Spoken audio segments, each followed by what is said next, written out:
Hi நண்பா, அனைவருக்கும் வணக்கம். நீங்கள் பார்த்துட்டு தினேஷ் தமிழ். நான் உங்கள் தினேஷ். இன்னைக்கான நம்ம பார்த்தீங்கன்னா நம்ம சேனல் பார்த்தீங்கன்னா ஃபோட்டோஷாப் வீடியோ பார்த்தீங்கன்னா தொடர்ந்து போட்டிருக்கோம். ஸோ அதில் பார்த்தீங்கன்னா இன்றைக்கி ஒரு சின்னதாக ஒரு பேனர் எப்படி சிம்பிளாக எடிட் பண்ணுறது அப்படின்றது தான் பார்க்க போகிறோம். ஸோ அது பார்த்தீங்கன்னா சின்னதாக அப்படி சிம்பிளாக சொல்லித்தரோம், ரொம்ப ஷார்ட்கட்டில். ஸோ அதை பார்த்தீங்கன்னா ஸ்கிப் பண்ணாமல் பாருங்கள், அப்போ தான் உங்களுக்கு புரியும். இப்போ நம்ம வீடியோக்குள்ளே போகலாம். ஃபஸ்ட்டு பார்த்தீங்கன்னா ஃபோட்டோஷாப் ஓப்பன் பண்ணிங்க. நான் பார்த்தீங்கன்னா ஃபோட்டோஷாப் CS6 தான் யூஸ் பண்ணுறேன். நீங்கள் எந்த வெர்ஷன் யூஸ் பண்ணுறீங்கன்ட்டு கீழே கமெண்ட் பண்ணுங்கள். நான் CS6 யூஸ் பண்ணுறேன். ஸோ நான் எதனா மிஸ்டேக் பண்ணிங்கன்னா கமெண்ட் பண்ணுங்கள். ஸோ நான் பார்த்தீங்கன்னா திருத்திக்கிட்டு அடுத்த வீடியோலேருந்து அதை நான் கண்டினியூ பண்ணுறேன். ஃபஸ்ட் நான் பார்த்தீங்கன்னா ஃபோட்டோஷாப்புக்கு ஓப்பன் பண்ணிட்டேன். ஸோ இன்டர்ஃபேஸ் பார்த்தீங்கன்னா எப்படி தான் இருக்கும். ஃபோட்டோஷாப் புதுசாக யூஸ் பண்ணுறவங்களுக்காக நான் பார்த்தீங்கன்னா ரொம்பவே பொறுமையாக சொல்லித்தரேன். ஸோ அதனால் ஸ்கிப் பண்ணாமல் பாருங்கள். புதுசாக கற்றுருங்கன்னா கொஞ்சம் ஸ்பீடில் வச்சு பாருங்கள், உங்களுக்கு பார்த்தீங்கன்னா வேகமாக புரிஞ்சிடும். ஸோ புதுசாக கற்றுருந்தாலும் பார்த்தீங்கன்னா ஸ்டெப் பை ஸ்டெப்பாக சொல்லித்தரேன். இப்போ பார்த்தீங்கன்னா மேலே இங்கே பார்த்தீங்கன்னா ஃபைன் ஒரு ஆப்ஷன் இருக்கும். ஸோ ஃபஸ்ட்டு அதை கிளிக் பண்ணுங்கள். கிளிக் பண்ணிட்டீங்கன்னா நியூன்னு ஒரு ஆப்ஷன் இருக்கும். அது ஷார்ட்கட் கீ பார்த்தீங்கன்னா Ctrl+N. அதனால் ஷார்ட்கட் கீ பார்த்தீங்கன்னா அதிகமாக கற்றுக்குங்க. நியூ ஒரு ஆப்ஷன் அப்படின்னு கொடுத்தீங்கன்னா இங்கே பார்த்தீங்கன்னா உங்களுக்கு நிறைய காலம் கொடுத்துருப்பாங்க. அதில் பார்த்தீங்கன்னா வித்து பார்த்தீங்கன்னா பிக்சலில் வைங்க. இங்கே பார்த்தீங்கன்னா இன்ச்சஸ், சென்டிமீட்டர், மில்லிமீட்டர்னு கொடுத்துருப்பாங்க. அதில் பார்த்தீங்கன்னா பிக்சலில் வைங்க. ஹைட்டும் பார்த்தீங்கன்னா பிக்சலில் வைங்க. அதோட வேல்யூ பார்த்தீங்கன்னா வித்து பார்த்தீங்கன்னா 1280, ஹைட் பார்த்தீங்கன்னா 720 வைங்க. ரெசல்யூஷன் பார்த்தீங்கன்னா 72 வைங்க. இன்ச்சஸ் பார்த்தீங்கன்னா அது பேர் பார்த்தீங்கன்னா பிக்சல் இன்ச்சஸில் வைங்க. பிக்சல் சென்டிமீட்டர் இல்லை, பிக்சல் இன்ச்சஸில் வைங்க. கலர் மூடு பார்த்தீங்கன்னா RGB கலர் மூடில் வைங்க. பேக்ரவுண்ட் கலர் உங்களுக்கு நீங்கள் சூஸ் பண்ணுற மாதிரி கொடுத்துருப்பாங்க. அப்படிலாம் ட்ரான்ஸ்ஃபர் நம்ம PNG இமேஜ் இருக்குது பார்த்தீங்களா, ஸோ அந்தமாரி கொடுத்துருப்பாங்க. அதெல்லாம் ஒயிட் கொடுத்துருப்பாங்க. நான் பார்த்தீங்கன்னா ஒயிட் செலக்ட் பண்ணிட்டேன். இப்போ எல்லாத்தையும் செலக்ட் பண்ணிட்டு நீங்களும் ஒயிட்டே செலக்ட் பண்ணுங்கள். அப்போ தான் பேனர் எடிட் பண்ணுறதுக்குலாம் கரெக்டாக இருக்கும். ஸோ ஒயிட் கொடுத்துட்டு இப்போ பார்த்தீங்கன்னா மேலே இங்கே ஓகேன்னு ஒரு ஆப்ஷன் இருக்கும். அதை பார்த்தீங்கன்னா நான் கொடுத்துக்கிறேன். கொடுத்து முடிச்சுட்டு உடனே பார்த்தீங்கன்னா உங்களுக்கு பார்த்தீங்கன்னா இப்போ பாரம்பரிய மாதிரி தான் ஒரு இமேஜ் வரும். ஸோ பிளாங்க் இமேஜ் மாதிரி இங்கே பாருங்கள். இது இப்படி என்ன பண்ணிட்டு இங்கே கீழே ஒரு ஆப்ஷன் இருக்கும், நான் மார்க் பண்ணுற மாதிரிங்க. ஸோ இந்த இடத்த பார்த்தீங்கன்னா இந்த ஆப்ஷன் இருக்கும். அதை கிளிக் பண்ணிட்டீங்கன்னா உங்களுக்கு ஒரு லேயர் புதுசாக ஒன்று ஓப்பன் ஆகும். இங்கே பார்த்தீங்கன்னா தெரியும். ஸோ ஒரு லேயர் பார்த்தீங்கன்னா ஓப்பன் ஆகும். அந்த லேயர் ஓப்பன் ஆகிட்டு என்ன பண்ணால் ப்ரஷ் டூல் எடுத்துக்கங்க. ப்ரஷ் டூல் எடுத்துக்கிட்டு கலர் நீங்கள் எது வேணுமோ செலக்ட் பண்ணுங்கள். நான் ஆல்ரெடி கலர் செலக்ட் பண்ணி வச்சுட்டேன். ஸோ கலர் செலக்ட் பண்ணிவிட்டு ஓகே கொடுத்துருங்க நண்பா. இப்போ பார்த்தீங்கன்னா ஓகே கொடுத்துருங்க. ஓகே கொடுத்துட்டு சைஸ் பார்த்தீங்கன்னா நீங்கள் எவ்வளோ வேணுமோ அவ்வளோ செட் பண்ணுங்க. இங்கே மேலே பார்த்தீங்கன்னா சைஸ் இருக்கும். ஸோ அதை கிளிக் பண்ணிங்கன்னா இங்கே சைஸ் ஒரு ஆப்ஷன் இருக்கும். ஹார்ட்னஸ் பார்த்தீங்கன்னா 0ல் தான் இருக்கணும் எப்போவுமே. ஸோ சைஸ் செட் பண்ணுறேன். அதுக்கப்புறம் 152ல் செட் பண்ணிக்கிறேன். அதுமாரி இந்த ப்ரெஷ்ஷில் எது வேணுமோ அதை செலக்ட் பண்ணி அதை பார்த்தீங்கன்னா இந்த ப்ரெஷ் நான் செலக்ட் பண்ணிக்கிறேன். செலக்ட் பண்ணி முடிச்சு நீங்கள் பார்த்தீங்கன்னா இப்படி கொடுத்துருங்க, உள்ளே போயிடும். இப்போ பார்த்தீங்கன்னா நம்ம கலர் பண்ண போகிறோம். நீங்கள் பார்த்துட்டு கொடுத்துட்டு மவுஸை கிளிக் பண்ணிவிட்டு நீங்கள் பார்த்தீங்கன்னா கலர் பண்ணுங்கள். ஸோ நான் பார்த்தீங்கன்னா இப்போ இங்கே கலர் பண்ணுறேன் ஃபோட்டோஷாப்பில். இதேமாரி பார்த்தீங்கன்னா நீங்கள் இந்த நான் பண்ணுற மாதிரியே பண்ணுங்கள். கலரு இந்த ஃபுத்தியில் மட்டும் பண்ணுங்கள். நம்ம சென்டரில் பார்த்தீங்கன்னா ஒரு இமேஜ் செட் பண்ணிக்கலாம். ஆல்ரெடி பேக்ரவுண்ட் இமேஜ் இருக்குது என்கிட்ட. நான் உங்களுக்கு இனிமேல் நீங்களாக கூட ரெடி பண்ணலாம் பேக்ரவுண்ட் இமேஜாக. ஸோ அதுக்காக தான் நான் பார்த்தீங்கன்னா இப்படி கையால் பண்ணுறது இருந்தாலும் இந்தமாரி பண்ணுறேங்க. இதுமாரி பண்ணிட்டு பிறகு என்ன பண்ணுறீங்கன்னா இங்கே மேலே பார்த்தீங்கன்னா ஃபில்டர்னு ஒரு ஆப்ஷன் இருக்கும். ஸோ உங்களுக்கு பார்த்தீங்கன்னா தெரியும். அதை கிளிக் பண்ணிவிட்டு நீங்கள் பார்த்தீங்கன்னா பிளர்னு ஒரு ஆப்ஷன் இருக்கும். அது கொடுத்துட்டிங்கன்னா அது தொட்டிங்கன்னா உங்களுக்கு இந்த மாதிரி இன்னொரு ஃபைல் மாதிரி ஓப்பன் ஆகும். அதில் பார்த்தீங்கன்னா இங்கே கேஷுவல் பிளர் அப்படின்னு ஆப்ஷன் இருக்கும். அதை கொடுத்திங்கன்னா நீங்கள் ரெடியூஸ்னு ஒரு ஆப்ஷன் இருக்குது. இப்போ பார்த்தீங்கன்னா இருக்கும். அதை பார்த்தீங்கன்னா இன்க்ரீஸ் பண்ணுங்கள். இன்க்ரீஸ் பண்ணால் உங்களுக்கு பார்த்தீங்கன்னா பின்னாடி பார்த்தீங்கன்னா தெரியும். ஸோ சேஞ்ச் ஆகுது தெரியும்னு நினைக்கிறேன். நான் பார்த்தீங்கன்னா ஒரு 123ல் வச்சுக்கிறேன். இப்போ வச்சிங்கன்னா உங்களுக்கு தெரியும். இங்கே பார்த்தீங்கன்னா பேக்ரவுண்டில் பார்த்தீங்கன்னா எப்படி இருக்குன்ட்டு நீங்கள் எவ்வளோ ஏற்றுறீங்களோ அவ்வளோ பார்த்தீங்கன்னா உங்களுக்கு பிளர் ஆகின மாதிரி இருக்கும். இங்கே பார்த்தீங்கன்னா தெரியும். ஆனால் நீங்கள் இந்த ப்ரிவியூ ஆப்ஷன் ஆன் பண்ணிட்டீங்கன்னா சாதாரணமாக இருக்கிற மாதிரி தான் இருக்கும். நீங்கள் அதனால் ப்ரிவியூ ஆப்ஷன் ஆன் பண்ணி வச்சுங்க. எல்லாருமே ஆன் பண்ணிவிட்டு இது பண்ணுங்கள். இப்போ பார்த்தீங்கன்னா நான் செட் பண்ணிட்டேன். இப்போ ஓகே கொடுத்துட்றேன். நம்ம இமேஜ் பார்த்தீங்கன்னா இப்போதைக்கு இந்த லெவலில் தான் இருக்குது. அடுத்து பார்த்தீங்கன்னா நான் இன்னொரு லேயர் பார்த்தீங்கன்னா ஓப்பன் பண்ணிக்கிறேன். வெயிட் பண்ணுங்கள். ஸோ இன்னொரு லேயர் பார்த்தீங்கன்னா ஓப்பன் பண்ணிட்டேன். ஓப்பன் பண்ணி முடிச்சிருக்கு என்ன பண்ணுறேன்னா ஃபைலில் போயிட்டு ஓப்பன் ஒரு ஆப்ஷன் இருக்கும். நான் கீழே பார்த்தீங்கன்னா ஒரு இமேஜ் கொடுத்துருப்பேன். அந்த இமேஜை டவுன்லோட் பண்ணிங்க. இப்போ அந்த ஓப்பன்ற ஆப்ஷன் கொடுக்குறேன். கொடுத்த பிறகு பார்த்தீங்கன்னா நான் சேவ் பண்ணி வச்சுக்கிற இமேஜ் பார்த்தீங்கன்னா வந்துடுச்சு. ஸோ இதெல்லாம் நம்ம இதில் எடிட் பண்ண பேனர் தான். நான் போக ஒவ்வொரு பேனராக சொல்லித்தரேன். இப்போ இங்கே இருக்கிற இமேஜை பார்த்தீங்கன்னா எடுத்துக்கிறேன். வெயிட் பண்ணுங்கள். ஸோ இந்த இமேஜ் எடுத்துக்கிட்டால் நமக்கு பார்த்தீங்கன்னா இந்த இடத்த இப்படி தான் இருக்கும் நண்பா. நான் அப்புறம் இங்கே இங்கே பார்த்தீங்கன்னா பார்த்தீங்கன்னா நம்ம கலர் பண்ண இமேஜ் இருக்கும். ஸோ இந்த பக்கம் கிளிக் பண்ணி நமக்கு புதுசாக பேக்ரவுண்ட் இமேஜ் இருக்கும். இந்த மாதிரி பக்கத்தில் தான் வரும். இதை அங்கே எப்படி எடுத்துகிட்டு போகிறது அப்படின்னு பார்த்தீங்கன்னா உங்களுக்கு இங்கே ஃபஸ்ட்டு ஒரு ஆப்ஷன் இருக்கும். ஸோ மூவ் பண்ணுற மாதிரி மவுஸ் மாதிரியே அந்த ஆப்ஷனை கிளிக் கொடுத்துட்டு உங்கள் மவுஸ் வந்து பார்த்தீங்கன்னா கிளிக் பண்ணிக்கிட்டு இங்கே வந்து அப்படியே இதை ட்ராப் பண்ணி இங்கே எடுத்துகிட்டு போயிடுங்க. ஸோ இங்கே எடுத்துகிட்டு போயிட்டு இப்படி விட்டிங்கன்னா இமேஜ் வந்து இங்கே வந்துடும். ஸோ மறுபடியும் நீங்கள் கிளியராக பார்த்துருப்பீங்க. அதேமாரியே பண்ணுங்கள். இப்போ வந்து பார்த்தீங்கன்னா நான் இந்த இமேஜ் வந்து பார்த்தீங்கன்னா ரொம்ப சின்னது பண்ணிக்கிறேன். வெயிட் பண்ணுங்கள். இந்தமாரி பார்த்தீங்கன்னா ட்ராப் எப்படி அங்கேருந்து நான் இங்கே எடுத்துகிட்டு வந்தோன்னா உங்களுக்கு தெரிலனா மறுபடியும் வந்து ரிவைஸ் பண்ணி பாருங்கள். அப்போ தான் உங்களுக்கு புரியும். இல்லைனா புரியாமல் போக வாய்ப்பு இருக்குது. ஸோ அந்த மாதிரி எடுத்துகிட்டு வந்துட்டு என்ன பண்ணுறீங்கன்னா இந்த லேயரை வந்து பார்த்தீங்கன்னா அந்த நம்ம எடிட் பண்ண மத்தியில் அந்த லேயருக்கு வந்து பார்த்தீங்கன்னா தூக்கி போட்டுருங்க. அப்போ தான் கரெக்டாக இருக்கும். வெயிட் பண்ணுங்க வரேன். நான் செகண்ட் லேயர் வந்து பார்த்தீங்கன்னா தேவையில்லாமல் போட்டேன். முதல்ல இதை சரி பண்ணிக்கலாம். இது வந்து பார்த்தீங்கன்னா நீங்கள் இந்த ஆப்ஷன் எத்தான்றதுக்கு உங்களுக்கு கொஞ்சம் எதுவுமே யூஸ் பண்ண முடியாது. அது எப்படி நம்ம அடுத்தது யூஸ் பண்ணுறதுன்னு பார்த்தீங்கன்னா இந்த ஆப்ஷன் நீங்கள் கிளிக் பண்ணி இந்த ஆப்ஷன் கிளிக் பண்ணிங்கன்னா இங்கே வந்துட்டு அதே ஃபஸ்ட் ஆப்ஷன் அப்ளைன்னு கேட்கும். ஸோ அதை கொடுத்தா மட்டும்தான் உங்களுக்கு அந்த ஆப்ஷன் வந்து பார்த்தீங்கன்னா யூஸ் பண்ண முடியும். ஸோ இப்போ வந்து பார்த்தீங்கன்னா இது வந்து பார்த்தீங்கன்னா இங்கே கீழே போட்டுக்கிறேன். ஏன்னா அப்போ தான் வந்து பார்த்தீங்கன்னா இதுக்கு பின்னாடி வந்து பார்த்தீங்கன்னா அது இருக்கும், இல்லைனா ஒரு மாதிரியாக இருக்கும். ஸோ நான் செகண்ட் லேயர் வந்து பார்த்தீங்கன்னா டெலீட் பண்ணிடுறது இப்போதைக்கு அந்த செகண்ட் லேயர் வந்து பார்த்தீங்கன்னா தேவையில்லை. அதனால தான் நான் டெலீட் பண்ணுறேன். ஸோ இப்போ உங்களுக்கு வந்து பார்த்தீங்கன்னா தெரியும் எதுக்கு பின்னாடி இருக்குன்ட்டு. அந்த நம்ம ஃபஸ்ட்டு லேயருக்கு பின்னாடி தான் இப்போ நம்ம எடுத்துகிட்டு அந்த இமேஜ் இருக்கு. அந்த இமேஜ் வந்து பார்த்தீங்கன்னா நல்லா ட்ராப் பண்ணிக்கிறேன். வெயிட் பண்ணுங்கள். ஸோ நல்லா ட்ராப் பண்ணிக்கோங்க. மேலேயும் கீழும் பண்ணி முடிச்சுட்டு அதேமாரி ஃபில்டரில் போங்க. ஃபில்டரில் போயிட்டு வெயிட் பண்ணுங்க. நம்ம வரேன். அப்ளைன்னு கொடுத்துட்றேன். மறுபடியும் கொடுத்துட்டு ஃபில்டரில் போங்க. ஃபில்டரில் போயிட்டு பிளர் ஆப்ஷன் இருக்கும், அதை எடுத்துக்கிட்டு மறுபடியும் அதே ஆப்ஷன் உள்ள போங்க. போயிட்டீங்கன்னா உங்களுக்கு வந்து பார்த்தீங்கன்னா ஸோ இந்தமாரி தான் இருக்கும். நீங்கள் வந்து பார்த்தீங்கன்னா இது கொஞ்சம் குறைச்சிக்கிங்க பிக்சல். அப்போ தான் வந்து பார்த்தீங்கன்னா உங்கள் கலர் வந்து பார்த்தீங்கன்னா தெரியும். ஸோ நான் வந்து பார்த்தீங்கன்னா இப்போ கலர் குறைச்சிக்கிட்டு இந்த மாதிரி ஒரு லெவலில் வந்து பார்த்தீங்கன்னா வச்சுக்கிறேன். வெயிட் பண்ணுங்கள்.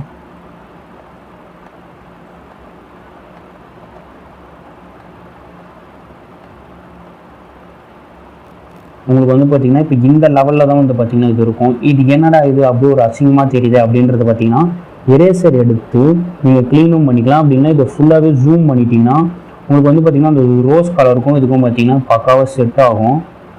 ஸோ உங்களுக்கு பார்த்தா தெரியும்னு நினைக்கிறேன். கொஞ்சம் அப்படி இப்படி தான் இருக்கும், அட்ஜஸ்ட் பண்ணிங்க. நான் வந்து பார்த்தீங்கன்னா புதுசு பேனர் எடிட்டில் அதனால். ஸோ இப்போ வந்து பார்த்தீங்கன்னா பக்காவாக நம்மளுக்கு வந்து பார்த்தீங்கன்னா செட் ஆகிடுச்சு. நீங்கள் எடிட் பண்ணும்போது எப்படி எடிட் பண்ணுறதுங்க அர்த்தமே இல்லை. அவுட்புட் வந்து பக்காவாக இருக்குங்கிறது தான் இங்கே எடிட்டில் எப்போவுமே ஒரு மெயின். ஸோ இந்த மாதிரி தான் பார்த்தீங்கன்னா நமக்கு வந்து பார்த்தீங்கன்னா இப்போ கிடச்சிருக்கேன். இதுக்கு அடுத்தது வந்து பார்த்தீங்கன்னா நம்ம இதை முடிச்சிடலாம். ஸோ இப்போ வந்து பார்த்தீங்கன்னா அடுத்து நம்ம இது தான் செட் பண்ண போகிறோம். இமேஜ்லாம்னா அந்த இமேஜில் நம்ம வந்து எப்படி செட் பண்ணுறது அப்படின்றது பார்த்தீங்கன்னா ஃபஸ்ட் நீங்கள் வந்து வெயிட் பண்ணுங்கள் நண்பா, ஒரு நிமிஷம். இந்த இமேஜ் வந்து பார்த்தீங்கன்னா இங்கே எடுத்துகிட்டு வந்துடுறாங்க. ஸோ நான் வந்து பார்த்தீங்கன்னா அடுத்த இமேஜ் வந்து பார்த்தீங்கன்னா இங்கே எடுத்துக்கிறேன். வெயிட் பண்ணுங்கள்.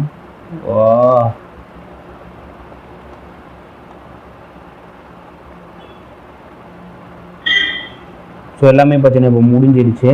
நாம் வந்து பார்த்தீங்கன்னா அடுத்தது வந்து பார்த்தீங்கன்னா இப்போது தளபதி இமேஜ் தான் எடுத்துகிட்டு வர போகிறோம். ஸோ நான் போயிட்டு வந்து பார்த்தீங்கன்னா இப்போ இமேஜ் எடுத்துகிட்டு வந்துடுறேன். இன்னொரு லேயர் அதுக்கு ஓப்பன் பண்ணிடலாம். லேயர் இல்லைனா அப்புறம் எடிட் பண்ண முடியாது, அசிங்கமாயிடும். ஸோ லேயர் வந்து பார்த்தீங்கன்னா எடுத்துட்டேன். இதுக்கப்புறம் ஒரு லேயர்லாம் வந்து பார்த்தீங்கன்னா இதுக்கு மேலே இருக்கட்டும். ஏன்னா அதுக்கு மேலே தான் நம்ம எப்பவுமே லேயர் வைப்போம். ஸோ இப்போ வந்து பார்த்தீங்கன்னா ஃபைல் கொடுத்துட்டு ஓப்பன் கொடுத்துட்றேன். நீங்கள் எந்த இமேஜ் வச்சோமோ அந்த இமேஜ் எடுத்துங்க. உங்களுக்கு அப்படி இந்த இமேஜ் தேவைன்னா நான் டிஸ்கிரிப்ஷன் லிங்காக இருக்கும், நீங்கள் தாராளமாக கிளிக் பண்ணி டவுன்லோட் பண்ணுங்க. இந்த இமேஜும் பார்த்தீங்கன்னா அதேமாரி தான் இருக்கும். இங்கே பாருங்கள். ஸோ இங்கே இருந்து இங்கே இருக்கும் இதேமாரி தான் இந்த இமேஜும். இந்த இமேஜ் வந்து பார்த்தீங்கன்னா நம்ம கட் பண்ணி கொண்டு போக போகிறோம். அந்த இமேஜ் அப்படியே எடுத்துகிட்டு போகணும். இந்த இமேஜை வந்து பார்த்தீங்கன்னா கட் பண்ணி கொண்டு போக போகிறோம். எப்படா கட் பண்ணுறது அப்படின்னு பார்த்தீங்கன்னா நீங்கள் தேர்டாக வந்து பார்த்தீங்கன்னா ஒரு ஆப்ஷன் இருக்கும், இந்த காந்தம் மாரி. ஸோ அந்தமாரி ஒரு ஆப்ஷன் இருக்கும். அதை எடுத்துக்கிட்டு அதை வந்து பார்த்தீங்கன்னா உங்கள் மவுஸில் வந்து பார்த்தீங்கன்னா கிளிக் பண்ணிங்க. கிளிக் பண்ணிக்கிட்டு இப்படி நீங்கள் ட்ரா பண்ணிங்கன்னா ஸோ உங்களுக்கு வந்து பார்த்தீங்கன்னா இங்கே ட்ரா ஆகும். நான் ட்ரா பண்ணுறது தெரியும்னு நினைக்கிறேன். ஸோ இமேஜை வந்து பார்த்தீங்கன்னா நீங்கள் இந்த மாதிரி தான் பொறுமையாக கட் பண்ணணும். ஃபோட்டோஷாப் பொறுத்து நீங்கள் எவ்வளோ பொறுமையாக பண்ணுறீங்களோ அந்த அளவு பார்த்தீங்கன்னா தரமாக நீங்கள் எடிட் பண்ணலாம். பொறுமை ஸ்கிப் பண்ணாமல் பாருங்கள் வீடியோவே. ஏன்னா இல்லை இப்போ நான் சொன்னது உங்களுக்கு எதுவுமே புரிஞ்சிருக்காது. நீங்கள் ஸ்கிப் பண்ணிகிட்டே வந்திருந்தீங்கன்னா இதேமாரியே பார்த்தீங்கன்னா கட் பண்ணிவிட்டு வாங்க. இப்படி கட் பண்ணது பாருங்கள். நான் கட் பண்ணுற மாதிரியே கட் பண்ணுங்கள். நீங்களும் பொறுமையாக கட் பண்ணுங்கள். ஆனால் கட் பண்ணும் போதே ஆனால் கொஞ்சம் மிஸ் ஆச்சுன்னா கூட வேறு எங்கன்னா போயிட்டு ஸோ இந்த மாதிரி பார்த்தீங்கன்னா எடுத்துகிட்டு வந்து இந்த எண்டில் முடிச்சுட்டு டபுள் கிளிக் பண்ணுங்கள். அப்படி டபுள் கிளிக் பண்ணி உங்களுக்கு இந்தமாரி ஆடன பிறகு தான் நீங்கள் எடுக்கணும் அந்த ஆப்ஷன் அங்கே இருந்தால். அப்படி இல்லைன்னா அப்படியே மொத்தமாக எல்லாத்தையும் அப்படி வந்துகிட்டே இருக்கும் அந்த ஆப்ஷனு. ஸோ இந்தமாரி ஆடிட்ட பிறகு மறுபடியும் ஃபஸ்ட் ஆப்ஷன் கொடுங்க. ஸோ இந்தமாரி போகுது பார்த்தீங்களா ஒரு மாதிரி லைன் மாரி, அந்த மாதிரி லைன் மாரி போன பிறகு தான் நீங்கள் எடுக்கணும். அது வரைக்கும் டபுள் கிளிக் பண்ணுறங்க மவுஸை. ஸோ பண்ணிவிட்டு இப்போ வந்து பார்த்திங்கன்னா நம்ம இந்த ஃபஸ்ட்டு இது ஒரு பார்த்திங்கன்னா அந்த ஆப்ஷன் நம்ம கிளிக் பண்ணிவிட்டு இப்போ இந்த இமேஜ் இங்கேருந்து வந்து பார்த்திங்கன்னா நகர்த்த போகிறோம். ஸோ நகர்த்து பாருங்கள்.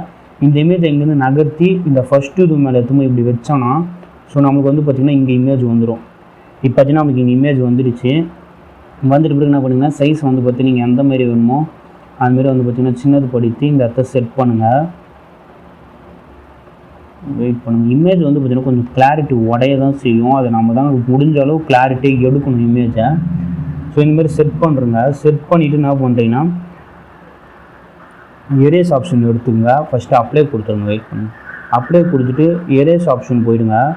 எரேஸ் ஆப்ஷன் போயிட்டு நீங்கள் வந்து பார்த்திங்கன்னா இது எடுத்துங்க. அதேமாரி சைஸ் வந்து பார்த்தீங்கன்னா எந்த அளவுக்கு வேணுமோ அந்த அளவுக்கு வச்சுட்டு அந்தமாரி அந்த அதே ப்ரஷ் சூஸ் பண்ணிவிட்டு இப்போ வந்து நான் க்ளீன் பண்ணுற மாதிரி க்ளீன் பண்ணுங்க. கொஞ்சம் க்ளீன் பண்ணுற பார்த்தீங்களா. ஸோ இந்தமாரி வந்து பார்த்திங்கன்னா அப்படியே கொஞ்சம் ஷேட் ஆன மாதிரி ஒப்பாசிட்டிலாம் கம்மியாக வச்சுட்டு நான் ஒப்பாசிட்டி வந்து பார்த்திங்கன்னா 61 தான் வச்சுருக்கேன். ஸோ இந்தமாரி பார்த்திங்கன்னா சின்னதாக அழகாக பண்ணுங்கள். இந்தமாரி பண்ணால் தான் கரெக்டாக இருக்கும். இந்தமாரி கொஞ்சம் ஷேட் ஆகிற மாரி பண்ணணும். நான் வந்து பார்த்திங்கன்னா இன்னும் கொஞ்சம் ஒப்பாசிட்டி வந்து பார்த்திங்கன்னா கம்மி பண்ணி கொஞ்சம் அதிகப்படுத்திட்டு இந்த இடத்த பண்ணுறேன். ஏன்னா இந்த இடத்த ரொம்ப இதுவாக தெரியுது. ஸோ அப்புறம் இது அசிங்கமாக இருக்கும். அதனால தான். ஸோ இப்போ பார்த்திங்கன்னா உங்களுக்கு தெரியும் கரெக்டாக இருக்கும் இந்த இடம்லாம்.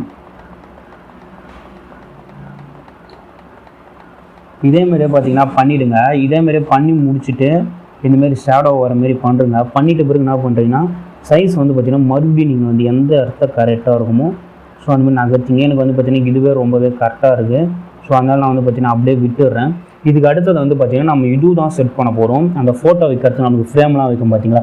ஸோ அதுதான் செட் பண்ண போகிறேன். அதுக்கு முன்னாடி வந்து பார்த்திங்கன்னா நான் நேம் செட் பண்ணுறதுக்கு சொல்லிடுறேன். நான் நேம் வந்து பார்த்திங்கன்னா PNG இமேஜில் உங்கள் டைப் பண்ணது எல்லாமே கீழே கொடுத்துருப்பேன். அதை அப்படியே நீங்கள் டவுன்லோட் பண்ணிக்கலாம். ஸோ நான் அது வந்துட்டு இப்போ ஒரு லேயர் ஓப்பன் பண்ணிடுறேன். ஓப்பன் பண்ணிட்டு மறுபடியும் ஃபைலில் போயிட்டு ஓப்பன் ஆப்ஷன் கொடுத்துட்டு நான் வந்து பார்த்திங்கன்னா நான் யூஸ் பண்ண அந்த இமேஜெலாம் வந்து பார்த்திங்கன்னா எடுத்துகிட்டு வரேன். ஸோ இப்போ அதாவது பார்த்திங்கன்னா அந்த டெக்ஸ்ட் இமேஜ் ஃபஸ்ட்டு வந்து பார்த்திங்கன்னா இந்த ஜூன் 22 அப்படின்ற ஒரு ஆப்ஷனை தான் நான் கொடுத்துருப்பேன். ஸோ இதை வந்து பார்த்திங்கன்னா இதையும் அதேமாரி நீங்கள் ட்ராப் பண்ணி எடுத்துகிட்டு போயிடுங்க. இதை கொடுத்துட்டு இதை அப்படியே இப்படி எடுத்து நான் ஃபஸ்ட்டு இது வச்சுருந்தீங்கன்னா ஸோ இதை வந்துடும். அவள் தான் முடிஞ்சு போச்சு. ரொம்ப ஒரு ஈஸியான விஷயம். அதனால தான் வந்து பார்த்திங்கன்னா டெக்ஸ்ட் பண்ணி அப்படி PNG இமேஜில் எடுத்துகிட்டு வந்துட்டேன். இப்படி நீங்கள் பண்ணிங்கன்னா உங்களுக்கு ரொம்ப ஈஸியாக இருக்கும். ஏன்னா நம்ம வந்து இது பண்ணி இங்கே உட்காந்து டைப் பண்ணி அது கலர் மாற்றி அதெல்லாம் ரொம்ப வேலை. அதெல்லாம் இன்னும் ஃபாண்ட்லாம் வேறு ஆட் பண்ணல இதில். ஸோ ஃபாண்ட்லாம் ஆட் பண்ணிட்டு அது எப்படி ஆட் பண்ணுறதுன்னு உங்களுக்கு அது தனியாக ஒரு வீடியோ வரும். ஸோ இங்கே வந்து பார்த்திங்கன்னா இப்போ ஜூன் 22 ஒரு ஆப்ஷன் இருக்குது. அதை வந்து இப்போ அந்த டெக்ஸ்ட்டை வந்து பார்த்திங்கன்னா முதல்ல அப்ளை பண்ணிடலாம். அப்ளை பண்ணிவிட்டு அதை வந்து பார்த்திங்கன்னா மூவ் பண்ணுங்கள். ஃபஸ்ட்டு அங்கேருந்து மூவ் பண்ணி நான் இங்கே செட் பண்ணுறேன் கரெக்டாக. சைஸ் வந்து ஓகே. நான் வந்து பார்த்திங்கன்னா இப்போ இங்கே செட் பண்ணிட்டேன். இதை செட் பண்ணி முடிச்சுட்டு அடுத்து மறுபடியும் ஃபைல் ஆப்ஷன் கொடுத்து வெயிட் பண்ணுங்கள். அப்ளை பண்ணிடலாம். அப்ளை பண்ணியாச்சு. ஸோ கொடுத்துட்டு நான் அடுத்த இன்னொரு லேயர் ஓப்பன் பண்ணியிருக்கேன். ஓப்பன் பண்ணிவிட்டு என்ன பண்ணுறீங்கன்னா ஃபைல் ஆப்ஷன் போயிட்டு ஏன்டா லேயராக ஓப்பன் பண்ணுறேன்னு கேட்டிங்கன்னா ஏன்னா நீங்கள் எதனா ஒரு இமேஜில் இப்போ ஒரு மிஸ்டேக் பண்ணிங்கன்னா அந்த இமேஜ் மட்டும் டெலீட் பண்ணிடலாம். அப்படின்னா அந்த ஒரே லேயர் நீங்கள் எல்லாத்தையும் பண்ணிங்கன்னா எல்லா இமேஜும் டெலீட் ஆகிடும். அதனால நான் ஒவ்வொரு இமேஜுக்கும் ஒவ்வொரு லேயர் எடுக்கிறேன். ஸோ அடுத்தது வந்து பார்த்திங்கன்னா பிறந்தநாள் வாழ்த்துக்கள் அந்த இமேஜ் எடுத்திருக்கேன். ஸோ இது பார்த்திங்கன்னா இங்கேயும் எடுத்தாச்சு. அதே ஃபஸ்ட் ஆப்ஷன் கொடுத்து இதை வந்து பார்த்திங்கன்னா இங்கேருந்து ட்ராப் பண்ணிவிட்டு போய் இங்கே வச்சாச்சு. ஸோ இப்போ பார்த்திங்கன்னா இங்கே நம்மளுக்கு வந்து பார்த்திங்கன்னா அந்த இது வந்துடும் அந்த லேயர். வெயிட் பண்ணுங்கள். நான் போய் மறுபடியும் பார்த்துட்டு வரேன். ட்ராப் பண்ணவே இல்லை நம்ம. ஸோ இங்கேருந்து ட்ராப் பண்ணிட்டு போயிட்டு இங்கே போயிட்டு இதை வந்துட்டு பாருங்கள். ஸோ இந்த மாதிரி தான் எடுத்துகிட்டு வந்துடணும். நீங்கள் இந்த மாதிரி எடுத்துகிட்டு வந்துட்ட பிறகு மறுபடியும் இது சைஸ் வந்து பார்த்திங்கன்னா கம்மி பண்ணிங்க. நான் போன டெக்ஸ்ட்டுக்கு எப்படி பண்ணணும் அதே மாதிரி தான் இதுக்கும் பண்ணணும். வீடியோ லென்த்தாக போதுன்னு மட்டும் யாரும் செஞ்சு நினைக்காதீங்க. ஏன்னா இது பொறுமையாக பார்த்தா மட்டும்தான் உங்களுக்கு புரியும். நான் மறுபடியும் ஸ்பீட் ஆப்ஷன் போட்டு மியூசிக் போட்டு வச்சுட்டேன்னா சத்தியமாக உங்களுக்கு புரியவே புரியாது. நீங்களும் அப்படியே வெறுப்பாயிடுவீங்க. ஸோ அந்த ஒரு காரணத்துக்காக தான் நான் வீடியோ லென்த்தாக போனாலும் பரவாயில்லன்ட்டு பேசிகிட்ருக்கேன். இப்போ வந்து பார்த்திங்கன்னா இந்த டெக்ஸ்ட்டும் வந்து பார்த்திங்கன்னா இதேமாரி ஷார்ட் பண்ணிட்டு நான் இந்த இடத்த வந்து பார்த்திங்கன்னா இப்போ செட் பண்ணிடுறேன். இப்போ பிறந்தநாள் வாழ்த்துக்காக நீங்கள் செட் பண்ணியாச்சு. அதேமாதிரியே கொடுத்து அப்ளை பண்ணிடலாம். ஸோ அப்ளை பண்ணிட்ட பிறகு உங்களுக்கு வந்து பார்த்திங்கன்னா இங்கே கரெக்டாக தெரியும். ஸோ ஸோ இப்போ வந்து பார்த்திங்கன்னா ஜூன் 22 பிறந்தநாள் விழா காணும் உங்களுக்கு கரெக்டாக வந்துச்சு. இன்னும் நம்ம இன்னொன்று கீழே வைக்கணும். ஸோ அதுக்கு வந்து பார்த்திங்கன்னா இன்னொரு லேயர் நான் ஓப்பன் பண்ணிவிட்டு ஃபைல் கொடுத்துட்டு மறுபடியும் ஓப்பன் ஆப்ஷனில் போகிறேன். ஓப்பன் ஆப்ஷனில் போயிட்டு நான் வந்து பார்த்திங்கன்னா கரெக்டாக அந்த இதுவும் செட் பண்ணி வச்சுருக்கோம். ஸோ எங்கள் தளபதி அப்படின்ட்டு அதையும் வந்து பார்த்திங்கன்னா இப்போ எடுத்து அப்படியே க்ராப் பண்ணிட்டு போயிடுறேன். ஸோ ஃபஸ்ட்டு இமேஜுக்கு அது வந்து ரொம்ப தூரமாக இருக்குது போலையே. ஃபஸ்ட்டு இங்கே எடுத்துகிட்டு வந்துடுவோம், அப்புறம் இங்கேருந்து அங்கே எடுத்துகிட்டு போயிடலாம். ஸோ இந்த மாதிரிலாம் வந்து பார்த்திங்கன்னா நீங்கள் ஷார்ட்கட்டில் கொண்டு பண்ணிங்க. ஏன்னா ரொம்ப தூரமாக போயிடுச்சுன்னா அதுக்கப்புறம் நம்ம எதுவும் பண்ண முடியாது. இந்த மாதிரி தான் பண்ணி ஆகணும். ஃபஸ்ட்டு வந்து பார்த்திங்கன்னா இங்கே எடுத்துகிட்டு போயிட்டு இங்கே எடுத்துகிட்டு வந்துடுவோம். அடுத்தது இங்கேருந்து எடுத்துகிட்டு போயிட்டு இங்கே வச்சுட்டு இப்போது இங்கே நம்ம இங்கே எடுத்துகிட்டு வந்தாச்சு. ஸோ கரெக்டாக சைஸில் வந்து பார்த்திங்கன்னா நம்மளுக்கு வந்துடுச்சு. இது எப்படியோ இப்போ வந்து பார்த்திங்கன்னா இதை நம்ம இங்கே கரெக்டாக சென்டரில் செட் பண்ணிடலாம் நண்பா. இங்கே பாருங்கள். ஸோ எங்களின் தளபதியும் நான் வந்து பார்த்திங்கன்னா வித் ஃப்ளாகோடு கொடுத்துருப்பேன். நீங்கள் அதை அப்படியே எடுத்து நீங்கள் செட் பண்ணிக்கலாம். பார்த்திங்கன்னா ரொம்பவே நல்லாயிருக்கும். இது வெயிட் பண்ணுங்கள், இதை நான் அப்ளை பண்ணிக்கிறேன் இப்போ மறுபடியும். ஸோ இது வந்து பார்த்திங்கன்னா இங்கே அப்ளை பண்ணியாச்சு. இது வந்து பார்த்திங்கன்னா அப்ளை பண்ணியாச்சு. இந்தமாரி தான் இருக்கும். நான் வந்து பார்த்திங்கன்னா கொஞ்சம் இறக்கிறேன் அதை. ஏன்னா அந்த ஃப்ளாக் வந்து பார்த்திங்கன்னா அந்த லெட்டர் மேலே படுற மாரி இருக்குது. கரெக்டாக வந்து பார்த்திங்கன்னா இந்த இடத்த செட் பண்ணால் பக்காவாக இருக்குது. ஸோ நான் வந்து பார்த்திங்கன்னா இப்போ இந்த இடத்த செட் பண்ணிவிட்டேன். இதை அப்ளை கொடுத்துட்றேன். இது வந்து பார்த்திங்கன்னா டெக்ஸ்ட்டு வந்து பார்த்திங்கன்னா இது வரைக்கும் முடிஞ்சாச்சு. ஸோ இதுக்கப்புறம் வந்து பார்த்திங்கன்னா நம்ம அந்த இமேஜ் எப்படி உள்ளே எப்படா வைப்பா அதுக்கு முதல் ஆப்ஷன் சொல்கிறா அப்படின்னு நிறைய பேர். அதுக்கு வந்து பார்த்திங்கன்னா நீங்கள் ஒரு புது லேயர் வந்து பார்த்திங்கன்னா ஓப்பன் பண்ணிங்க. ஓப்பன் பண்ணிவிட்டு என்ன பண்ணுறீங்கன்னா உங்களுக்கு வந்து இங்கே ஒரு ஆப்ஷன் செகண்டாக ஒரு ஆப்ஷன் இருக்குது பார்த்தீங்களா, அதை கொடுத்து இந்த இதுவும் மாரி இருக்கும் ஃபஸ்ட்டு ஸ்கொயர் மாரி. ஸோ அதை எடுத்துக்கங்க. அதை எடுத்துகிட்டு என்ன பண்ணுறீங்கன்னா இப்போ நான் இங்கே வரைகிறேன் பாருங்கள். ஸோ இந்தமாரி ஒரு லேயரில் வந்து பார்த்திங்கன்னா வரைஞ்சிங்க. வரைஞ்சிட்டு அது வந்து பார்த்திங்கன்னா இந்தமாரி தான் இருக்கும். ஸோ இந்தமாரி அது எந்த சைஸில் வேணுமோ செட் பண்ணிவிட்டு கலர் ஆப்ஷன் போய்ட்டு அந்த பக்கெட் எடுத்துருங்க. கலர் பக்கெட் எடுத்துகிட்டு கலர் வந்து பார்த்திங்கன்னா நீங்கள் ஒயிட் கலரோ இல்லை ஃபுல் பிளாக்கோ இல்லை இந்த RGB கலரோ அந்தமாரி அதுவும் ஒன்று செட் பண்ணிவிட்டு அது உள்ளே வந்து பார்த்திங்கன்னா அந்த கலரை வந்து பார்த்திங்கன்னா போட்டுருங்க. ஸோ அவ்வளோதான். பார்த்திங்கன்னா இந்தமாரி தான். இதே வந்து பார்த்திங்கன்னா அடுத்து டூப்ளிகேட் லேயர் போட்டு கூட பண்ணிக்கலாம், இல்லை நீங்கள் அடுத்தடுத்து ஒவ்வொன்றா கூட பண்ணிக்கலாம். நான் இப்போ இன்னொன்று பண்ணி காட்டுறேன் பாருங்கள். ஸோ நீங்கள் வந்து பார்த்திங்கன்னா ஃபஸ்ட்டு இந்த ஆப்ஷன் போயிட்டு பிறகு இதேமாரி இங்கே வந்து பார்த்திங்கன்னா கிளிக் பண்ணி ஒரு லேயர் வந்து பார்த்திங்கன்னா இப்படி வரையணும். இந்தமாரி லேயர் வரைஞ்சிட்டு அது வந்து பார்த்திங்கன்னா கரெக்டாக எங்கே செட் பண்ணணுமோ அங்கே செட் பண்ணுங்கள். நீங்கள் வந்து பார்த்திங்கன்னா காப்பி பண்ணிக்கிறது ரொம்ப ஈஸி. ஏன்னா நீங்கள் வேறு தனித்தனியாக வரைஞ்சிங்கன்னா சைஸ் மிஸ்டேக் ஆக வாய்ப்பு இருக்குது. ஸோ இந்தமாரி இது உள்ளே வந்து மட்டும் அப்படியே கலர் அடிச்சிட்டிங்கன்னா முடிஞ்சு போச்சு. இதேமாதிரி பார்த்தீங்கன்னா நீங்கள் எத்தனை ஃபோட்டோ வேணுமோ அத்தனை ஃபோட்டோ பண்ணிக்கலாம். ஒருவேளை நீங்கள் இங்கே மேலே வந்து பார்த்திங்கன்னா இங்கே வேறு யாருன்னா ஃபோட்டோ நீங்கள் வேறு என்ன பெரிய ஆளுங்க ஃபோட்டோ வைக்கிற மாரி இருந்தா அப்படின்னா நீங்கள் வந்து பார்த்திங்கன்னா இந்த சர்க்கிள் ஆப்ஷன் கிளிக் பண்ணிக்கிட்டு ஸோ இதில் சர்க்கிள் வெயிட் பண்ணுங்கள். ஸோ சர்க்கிள் ஆப்ஷன் கிளிக் பண்ணிவிட்டு இந்த இடத்த வந்து பார்த்திங்கன்னா இங்கே ஒரு ரவுண்ட் ஷேப் போட்டுக்கிட்டிங்கன்னா அது உள்ள நீங்கள் வந்து கலர் ஃபில் பண்ணிக்கலாம். ஸோ கலர் ஃபில் பண்ணிட்டு அது உள்ள நீங்கள் வந்து அவங்க ஃபோட்டோ செட் பண்ணிக்கலாம். அது அவங்க ஃபோட்டோவும் செட் பண்ணுறது நம்ம இப்போ எப்படி தளபதி இமேஜ் செட் பண்ணமோ அதே மாதிரி தான் அவங்க ஃபோட்டோவை நம்ம செட் பண்ண போகிறோம். வேறு எந்த சேஞ்சும் கிடையாது அதுலேயும். இதுக்கு அடுத்தது வந்து பார்த்திங்கன்னா வேறு என்ன செட் பண்ண வேண்டியது. இதுக்கப்புறம் நம்ம அப்படி இதேமாதிரி நம்ம ஒன்றா டெக்ஸ்ட் பண்ணி அத்தனை செட் பண்ணிக்கிறது. ஸோ இந்த மாதிரி தான் இருக்குது. இந்த வீடியோ உங்களுக்கு புரிஞ்சுதுன்னு சொல்லிட்டு கீழே கமெண்ட் பண்ணிங்கன்னா நெக்ஸ்ட் வீடியோவில் இதோட இன்னும் கொஞ்சம் எடிட்டிங் லெவல் வந்து பார்த்திங்கன்னா இம்ப்ரூவோட நான் பேனர் எடிட்டிங் சொல்லித்தரேன். இந்த வீடியோ பிடிச்சிருந்தா ஒரு லைக் கொடுத்துங்க. மறக்காம சேனலை சப்ஸ்கிரைப் பண்ணி இவ்வளோ கஷ்டப்பட்டு வீடியோ போடுறேன். ஸோ இன்னும் ஒரு 49 சப்ஸ்கிரைபர் இருந்தும் 1K சப்ஸ்கிரைபர் ரீச் பண்ணல. உங்கள் கையில் மட்டும்தாங்கிறது. உங்கள் ஃப்ரெண்ட்ஸுக்கும் ஷேர் பண்ணுங்கள். நம்ம சேனலை சப்ஸ்கிரைப் பண்ணுங்கள். நெக்ஸ்ட் வீடியோ வந்து பார்க்குறேன். Bye. Have a nice day.